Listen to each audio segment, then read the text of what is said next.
Сайн байцгаана уу хүмүүс те. Өнөөдөр хичээлээ бүгдээрээ хамтдаа жилийн дөрвөн улирлаар танилцгаана. Хичээлийн эхэнд бүгдээрээ сурах бичиг болон хичээлийн эхлэлгүүнээ бэлтгэгээрэй. Өмнөх хичээлээрээ бид Монгол ор маань хэдэн улиралтай вэ? Аль улиралд хэд хэдгээр сарууд багтдаг вэ гэсэн хичээл үзсэн байгаа. Тэгвэл өмнөх хичээлээ бүгдээрээ баттгая. Монгол орны маань улирал маань өвөл, хавар, зуун, намар гэсэн дөрвөн улиралтай байх. Тэгвэл өвлийн улирлыг бүгдээрээ ажиглая. Энэ зурагт ямар үйл явдлыг дүрсэлсэн байна. Өвлийн улиралд ямар сарууд багтсан байна вэ гэдгийг өмнөх хичээл дээр үзсэн байгаа. 11, 12, 1-р сарууд багтсан байна. Тэгвэл хаврын улиралд ямар сарууд багтдаг вэ? Бүгдээрээ тунгаан бодъё. Одоо байгаа 2-р сар маань аль улиралд хамаарагддаг вэ? Тэгэхээр хаврын улирал маань 2, 3, 4-р сарууд багтдаг учраас одоо хаврын улирлын эхний сар байна. Тэгвэл эдгээр зургийг бүгдээрээ ажиглаад жилийн дөрвөн улирлыг өнгөөр ялгсан байна. Тэгвэл өвлийн улирал ямар өнгөтэй байна? Хаврын улирал ямар өнгөтэй байна? Зуун ямар байна? Намар ямар байна вэ гэдгийг зургаар илэрхийлсэн байна. Тэгвэл улирлыг бас бүгдээрээ хөгжмөөр илэрхийлж болдог. Хөгжмийн багш Ууган Цэцэг маань биднэрт өнөөдөр хөгжмөөр дөрвөн улирлыг илэрхийлэх талаар мэдээллийг өгөх юм. Бүгдээрээ хамтдаа хөгжмөө анхаарч сонсцгоо. Хөгжмөнд ямар улирлыг дүрсэлж байна? Хөгжмөө сонсохын тулд ажиглаарай.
За сайн байна уу те. Бидний саяны сонссон хөгжим ямар улирлыг дүрсэлж илэрхийлсэн байгаа та нар сонсож чадсан уу?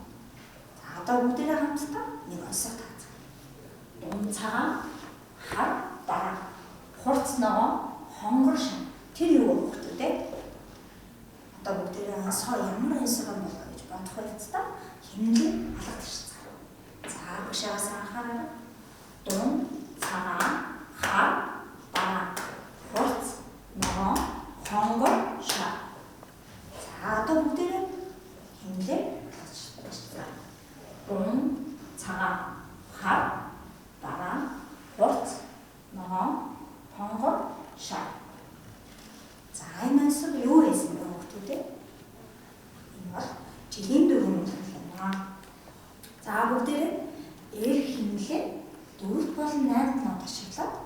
гэртээ бичцгээе.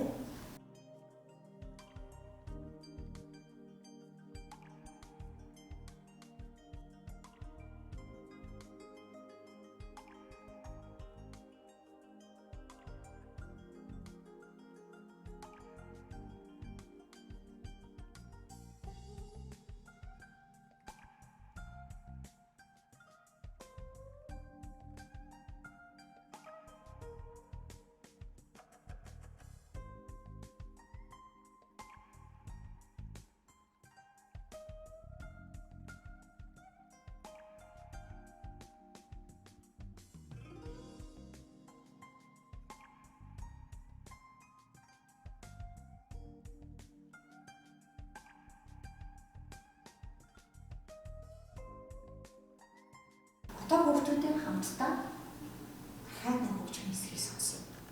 Энэ хөгжим чухам аль улирлыг дүрсэлж байна вэ гэдгийг та нар сонсож тодорхойлно шүү.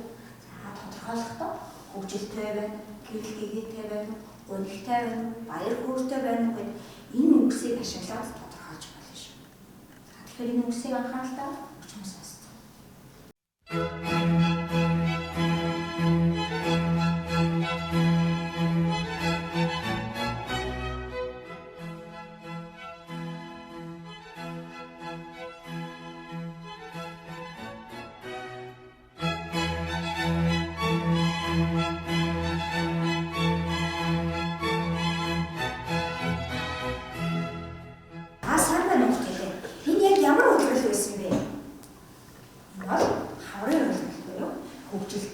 Гэрэл гэгээтэй баяр хөөртэй хаврын үйлдэл гэсэн байна.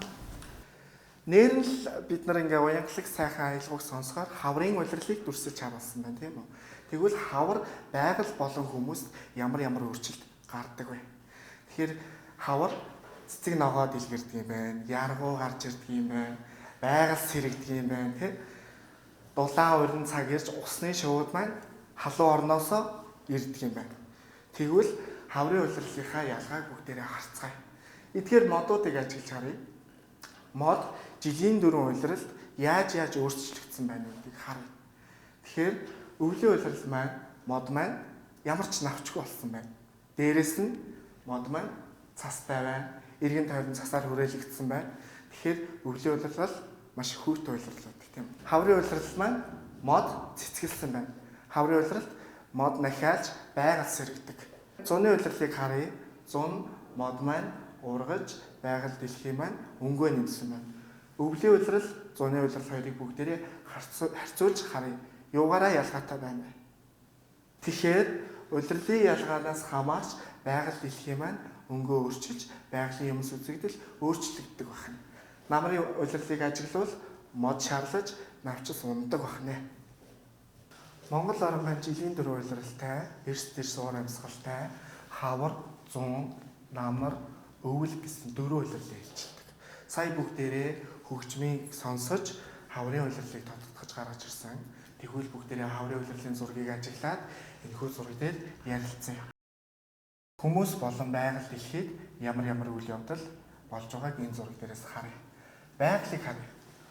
Мод ургаж эхэлж байна. Энд өвс ногоо үндэслэж соёолж эхэлж байна. Хүмүүсийг харъя. Энд хүүхдүүд модонд шууны үр бэлдсэн байна. Яагаад шууны үр бэлдэж байгаа юм бол мэдээж хаврын улиралд урин дулаан цагаас цаг болохоор усны шууд ирдэг. Тэгэхээр шуудад зориулж хүүхдүүд шууны үрийг бэлдсэн байх нь. Усыг харъя. Хавар цас хайлж байна. Тэгэхээр энд гол урсаж эхэлж байна. Улирал болгон маань өөрийн гэсэн үзэгдэлтэй байдаг. Тэгвэл зуны улирлыг харъя. Зун яасан байна гэхээр цэцэг ногоо дэлгэрчсэн, нар гарсан хүүхдүүд тоглож байна. Намрын улирлыг харъя. Намар яасан байна гэхээр байгаль дэлхийн өнгөө өөрчилж шарлсан байна. Навчис унсан байна. Хүмүүс дулаан хувцас өмссөн байна. Өвлийн улирлыг бүгдээрээ харъя. Өвөл цас орсон байна. Мэдээж гол маань хүлдсэн байна. Гол дээр хүүхдүүд тоглож байна. Орсон цасаар хүүхдүүд цасан хүн хийж тоглож байна. Та нар хавар, зун, намар, өвлийн улиралд эдгээр зургууд дээр байгаа хүүхдүүдийн хийж байгаа тоглоом, энэ хүүхдүүдийн хийж байгаа үйл явдлыг хийдгүү. Тэгвэл бүгдээрээ эдгээрийг сайтар ажиллаж харъя. Улирлын ялгаанаас хамаарч байгалийн үзэгдэл өөрчлөгддөг. Байгалийн үзэгдэл бас дотроо аюултай, аюул бүрж бас байдаг. Тэгвэл байгалийн аюулт үзэгдлээс бид нар яаж сэргийлэх боломжтой юм бол бүгдээрээ аврагч Мазалайн зөвлөгөөг сонсцгоё. Улирал бүрд байгаль өөрчлөгддөг учраас дэвтэртэй тайлбарлаж бичээрэй. Гэхдээ байгалийн аюулт үзэгдлээс өөрийгөө хэрхэн хамгаалах талаар аврагч Мазалайн зөвлөгөөг сонсцгоё. Тэр жил их хүйтэн өвөл боллоо. Бас цас их орж үлээ. Сониуч хаан, чи хаана байна аа? Чи энд байсан юм уу? Бид Солонгогийн дэрчгээд байгаа нь энэ юм. Танах өвлийн бэлтгэлээ үнэхээр сайн хангажээ. Тийм байна шүү. Бидэнд цас цэвэрлэх хадаас хатгаас өөр ажил байсангүй. Бид эртнээс бэлдсэн юм аа. Ингээд сониуч хаан байна. Ингээд бид та нарт зуудын аюулаас хэрхэн урьдчилан сэргийлэх талаар хэлж өгье. Их цас унж эрс хүйтэрвэл зуд болох аюултай. Тиймээс өвлийн бэлтгэлээ эртнээс хангах хэрэгтэй шүү.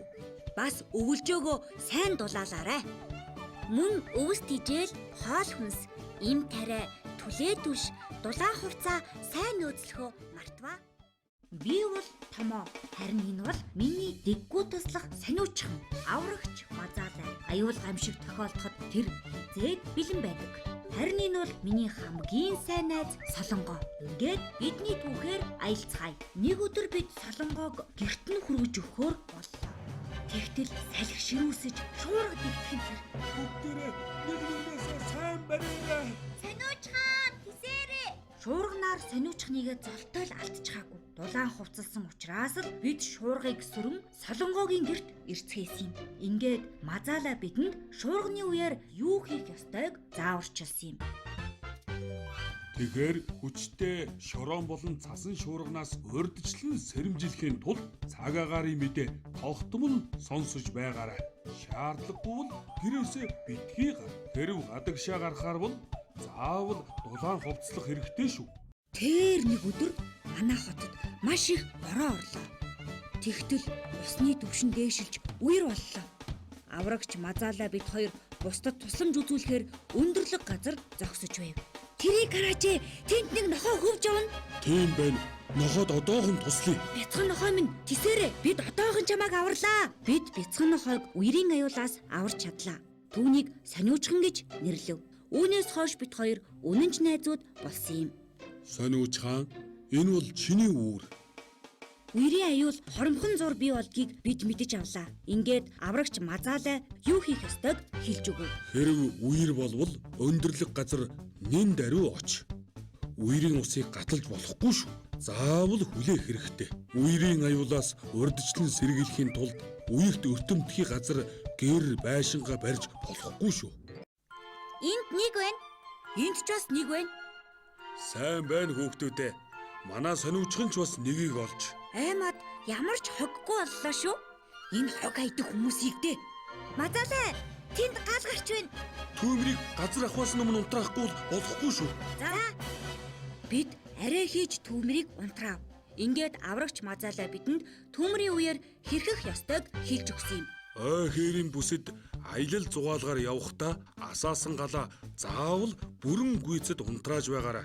Цогтой үнс нурмаа битүү тагтаа савнд хийх хэрэгтэй. Мөн тамхи шүдэнсний галыг эл задгаа хайж болохгүй шүү. Хөдөө орон нутагт хуурай өвс ихтэй, ой хэрийн бүс малын бэлчээрт явахдаа оч баригчгүй машин техникээр зорчихгүй байгаарай. Бид өнөөдрийн хичээлээр улирлын өөрчлөлтүүдийг хөгжмөөр, зургаар яаж илэрхийлж дүрслэхийг мэдэж авлаа. Аврагч Мазалайн зөвлөгөөг амьдралдаа хэрэгжүүлэхэд хичээгээрэй хүүхдүүдээ. Өнөөдрийн хичээлд идэвхтэй оролцсон хүүхдүүдтэй баярлалаа.